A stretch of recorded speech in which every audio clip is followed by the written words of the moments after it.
Bismillahirrahmanirrahim.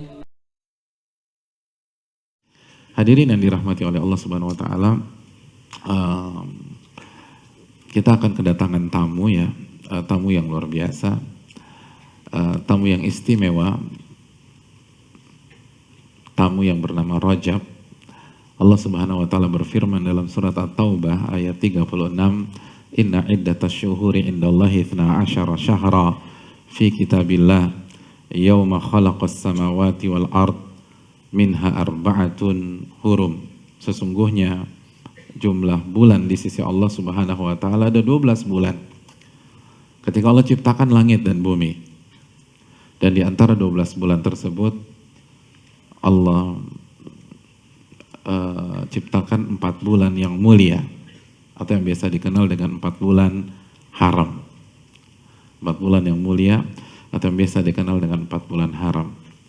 Nabi SAW bersabda dalam hadis Bukhari, "Thalathun mutawaliyat", 3 bulan datang berturut-turut, Dzulqa'dah, Dzulhijjah, Al-Muharram, terus yang berikutnya War-Rajabu Mudhar, dan bulan Rajab. 3 berturut-turut, lalu ada jeda, lalu Rajab. Nah, karena ada jeda ini biasanya kita lupa, hadirin. Ini bulan yang spesial. Bulan yang spesial. Apa istimewanya? Yang pertama, kata para ulama, singkat saja karena saya ingin mengingatkan, bukan membahas secara komprehensif. Yang pertama, tidak boleh berperang. Kecuali antum diserang. Jadi nggak boleh berperang di bulan ini. Kecuali defensif. Yang kedua, semua amal ibadah yang kita kerjakan di bulan haram, dan Rajab bagian dari 4 bulan haram, pahalanya dilipat gandakan oleh Allah Subhanahu wa taala. Pahalanya beda. Jadi sholat 5 waktu kita pahalanya beda nih. Puasa Senin Kamis kita pahalanya beda. Zikir pagi sore kita pahalanya beda. Infak sedekah kita di bulan ini pahalanya beda. Pahalanya beda.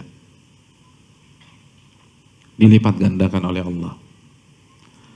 Antum datang ke kajian, itu pahalanya beda. Semua dulu.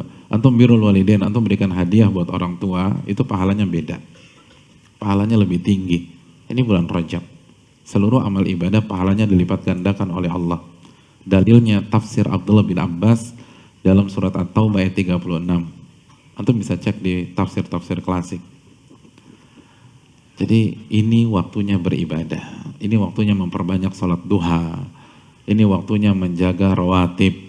Ini waktunya memperbanyak sholat sunnah mutlak. Ini waktunya perbanyak puasa. Ini waktunya tambah lagi infak kita. Kalau antum datang ke setiap kajian, biasa ngasih warna hijau, antum kasih warna merah nih bulan ini, gitu. Jadi ini harus diperbanyak, hadirin. Kalau biasanya kajian mungkin seminggu sekali atau seminggu 2 kali, di bulan ini tambah datang kajian. Ini pahala beda. Pahala dilipat gandakan oleh Allah Subhanahu wa taala bulan Rajab. Belum lagi dapat bonus antum, hadirin. Yaitu bonus menghidupkan sunnah Nabi yang hampir punah. Itu beda lagi tuh. Man sanna fil Islam sunnatan hasanah falahu ajruha wa ajru man amila bila min ghairi an yanqusu min ujurihim syai'.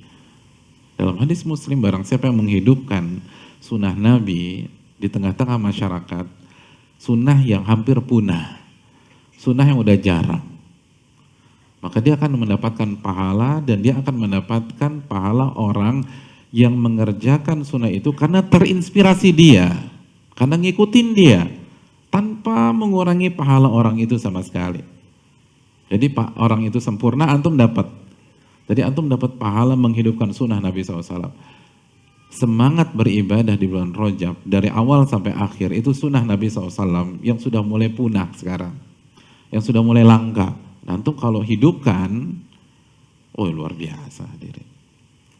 Jadi Bukan hanya mendapatkan pahala yang dilipat gandakan atau mendapatkan bonus pahala menghidupkan sunnah Nabi SAW yang hampir punah atau yang sudah langka di tengah-tengah masyarakat. Keutamaan yang berikutnya, di sisi yang lain, dosa dilipat gandakan oleh Allah. Dosa dilipat gandakan oleh Allah. Semua dosa, gak sholat, dilipat gandakan di bulan ini. Dosa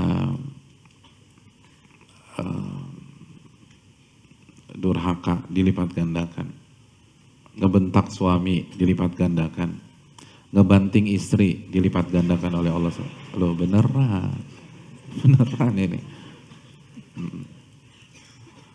Terus dosa gibah dilipat gandakan oleh Allah. Dosa nggak pernah datang ke kajian, kan thalabul ilmi faridatun ala kulli muslim. Menuntut ilmu itu wajib bagi seorang muslim. Nggak pernah datang di bulan ini, beda dosanya. Dosanya beda. Gitu. Bro, ini ada gosip Grace nih. Oh nggak bisa bulan Rajab bro. Bulan depan aja, bulan depan. Ini juga nggak benar. Justru ini jadi momentum untuk mengatakan tidak pada maksiat. Ini momentum mengatakan tidak pada maksiat. Semua maksiat dilipat gandakan. Semuanya. Kita ngebohong di bulan ini dilipat gandakan dosanya. Dalilnya tafsir Abdullah bin Abbas terhadap ayat ini. Makanya Allah mengatakan apa? Di ayat Al-Taubah ayat 36 ini, "Fala tadlimu fihinna anfusakum."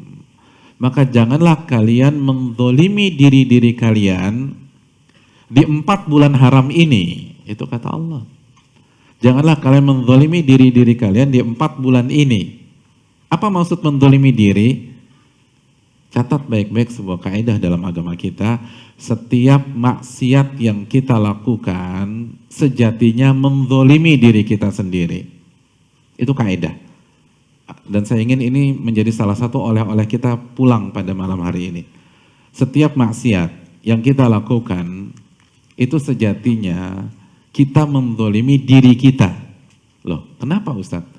Karena ketika kita bermaksiat, setiap maksiat ada side effect. Ada efek negatif di dunia maupun di akhirat. Karena gara-gara maksiat,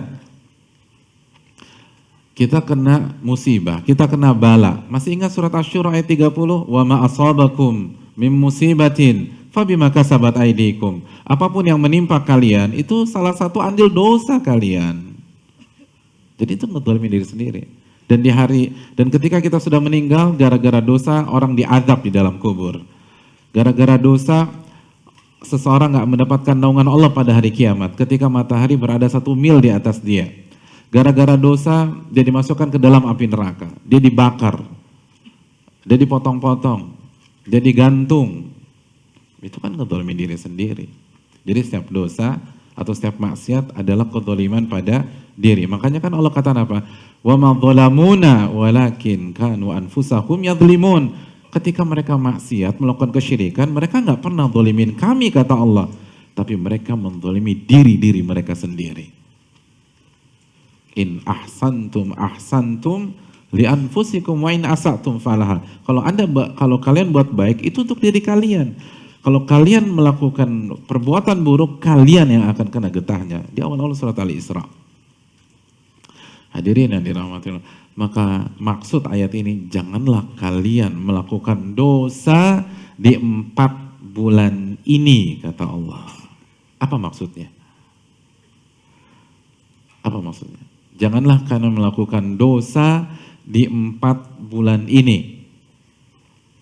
Berarti di Syaban boleh dong Pak Ustadz. Rabiul Awal, Rabiul Tsani juga boleh. Hadirin, ini bahasa penekanan, bukan pengkhususan. Kenapa penekanan? Kata para ulama, karena berdosa di 4 bulan ini dilipat gandakan oleh Allah. Contoh misalnya, antum punya perusahaan.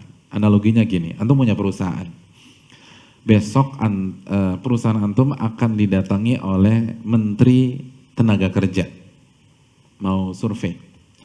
Maka hari ini antum akan kumpulkan pegawai-pegawai antum. Lalu antum akan briefing. Salah satu isi briefing itu mengatakan, besok jangan ada yang datang terlambat. Ada yang nyeletuk. Berarti lusa boleh dong Pak. Ya gagal paham nih orang. Ini bahasa penekanan. Setiap hari nggak boleh datang terlambat. Khusus ditekankan besok. Kenapa? Karena ada tamu istimewa besok. Bukan berarti hanya besok aja nggak boleh datang terlambat. Nah, Allah berfirman, jangan melakukan dosa di 4 bulan ini. Kenapa? Karena dosa dilipat gandakan oleh Allah Subhanahu wa Ta'ala. Adapun hadirin yang dirahmati oleh Allah Subhanahu wa Ta'ala,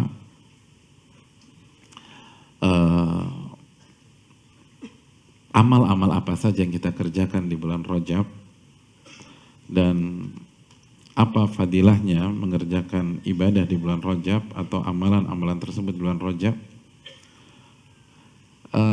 Saya ingin to the point saja sama antum.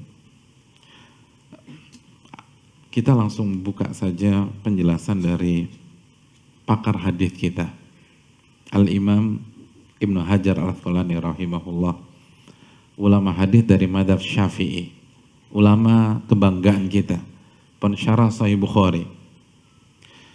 Al-Imam Ibnu Hajar Al-Asqalani itu punya buku khusus, judulnya Tabyinul Ajab Bima Warada fi Syahri Rajab. Buku ini khusus mengkaji tentang riwayat, keutamaan, dan hadis tentang bulan Rajab. Apa kesimpulan beliau? Di halaman-halaman awal, beliau mengatakan begini, Lam yarid fi fadli syahri Rajab, wala fi siyamih, wala fi siyami syai'in minhu muayyan, wala fi qiyami lailatin makhsusatin fih, hadithun sahihun yasluhu lil hujjah. Kata beliau, tidak ada satupun riwayat dan hadis yang berbicara tentang keutamaan bulan Rajab atau puasa di bulan Rajab atau puasa di sebuah hari di bulan Rajab atau sholat qiyamul lail di malam-malam tertentu di bulan Rajab, hadis yang sahih yang bisa dijadikan hujjah. Gak ada satupun hadis yang sahih. Bukan kata saya, kata Al-Imam Ibnu Hajar Asy-Syafi'i rahimahullah. Terus beliau katakan, ini bukan pendapat saya pribadi. Waqad sabaqani ilal jazmi bidzalika al-Imam Abu Ismail Al-Harawi Al-Hafidh. Dan sebelumnya sudah ada ulama yang memastikan kesimpulan di atas, ulama yang bernama Al-Imam Abu Ismail Al-Harawi Al-Hafidh. Jadi itu keterangan dari Al-Imam Ibnu Hajar.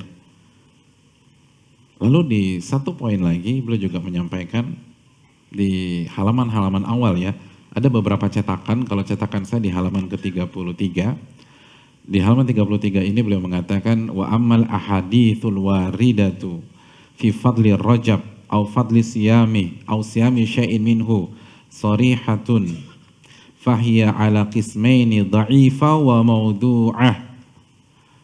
Adapun hadis-hadis yang berbicara tentang keutamaan bulan Rajab atau keutamaan puasa di bulan Rajab atau puasa di sebuah hari bulan Rajab, maka hadis-hadis itu terbagi menjadi 2 kelompok, 2 kelas. Jadi beliau mau membuat klasifikasi. Seluruh hadis yang berbicara tentang keutamaan bulan Rajab, puasa bulan Rajab, itu kemungkinannya cuma 2. Yang pertama dhaifah, hadis-hadisnya dhaif, atau yang kedua wa maudu'ah, hadis-hadisnya palsu. Opsinya cuma 2, kalau nggak dhaif palsu.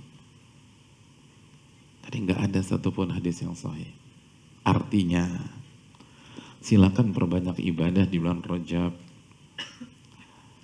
bukan karena ada fadilah khusus di sebuah hari di bulan Rajab atau hari-hari tertentu di bulan Rajab, tapi dasar kita karena bulan Rajab adalah satu dari 4 bulan haram yang dimuliakan oleh Allah Subhanahu wa taala di dalam surat At-Taubah ayat 36. Dan silakan perbanyak puasa di bulan Rajab. Karena sebagian salaf itu sangat semangat berpuasa di bulan haram. Dan di antara bulan haram adalah bulan Rajab. Al-Imam Nawawi dalam kitabnya Al-Majmu' Syarah Muhadzab, ini buku luar biasa. Imam Nawawi mengatakan, qala ashabuna, berkata sahabat-sahabat kami, wa minas shaumil mustahab shaumul al-ashhuril hurum. Di antara puasa-puasa sunnah adalah puasa di 4 bulan haram. Lalu Imam Nawawi menjelaskan Dzulqa'dah, Dzulhijjah, Al-Muharram, dan Rajab. Itu kata Imam Nawawi. Dan diriwayatkan sebagian para salaf semangat puasa di 4 bulan ini.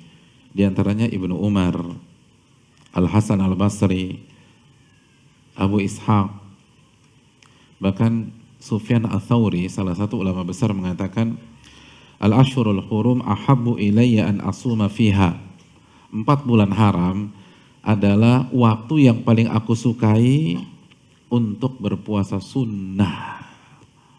Jadi 4 bulan haram adalah favoritku nih untuk puasa sunnah. Jadi perbanyak puasa sunnah. Dan memperbanyak puasa sunnah di 4 bulan haram, hadirin. Dan di antara 4 bulan haram, bulan Rajab adalah madhab mayoritas para ulama, jumhur para ulama.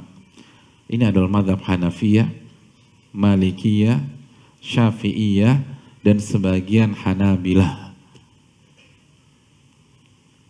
Jadi madhab Hanafiyah, Malikiyah, Syafi'iyah, dan sebagian Hanabilah mensunahkan memperbanyak puasa di 4 bulan haram, dan di antara 4 bulan haram itu Rajab.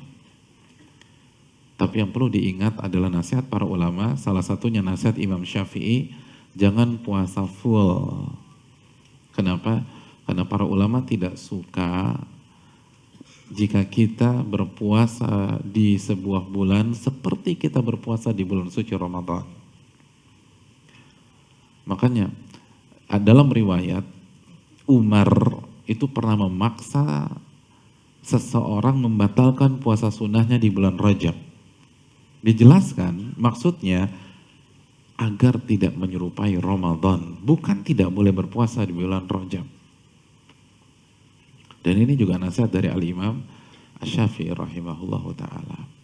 Jadi silakan bebas mau perbanyak di awal, mau perbanyak di tengah, mau perbanyak di akhir, bebas. Perbanyak puasa di bulan ini, bulan Rajab. Ini yang bisa disampaikan, semoga kita bisa menghidupkan sunnah Nabi SAW di bulan Rajab dan bisa semangat beribadah sesuai dengan kemampuan kita, sesuai dengan pintu yang dibukakan oleh Allah Subhanahu wa taala. Alhamdulillahi rabbil alamin.